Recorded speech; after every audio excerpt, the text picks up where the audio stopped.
Moracchini a en effet la lourde tâche d'emmener sa formation contre certains de ses ex-coéquipiers.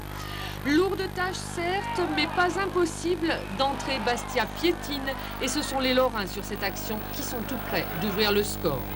Les Bleus vont alors passer la vitesse supérieure, mais pas assez.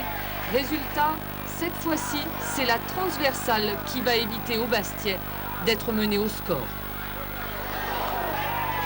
Les supporters du Sporting devront attendre la 20e minute pour respirer. La bouffée d'oxygène est signée Patrick Beneforti. À peine le temps de dire ouf que Mendy est sur le point de porter l'estocade lorrain. L'orage est passé, l'horizon semble s'éclaircir pour Bastia.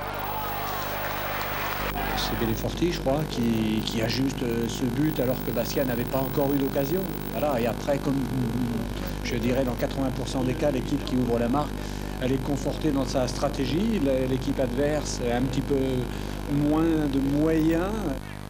Au retour des vestiaires, les hommes de Francis Smerecki ne vont pas ménager leurs efforts.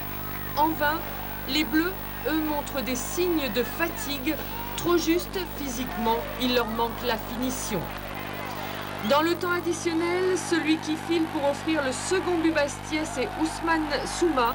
Ousmane Souma plus frais que ses équipiers puisque entré sur le terrain à la 80e minute.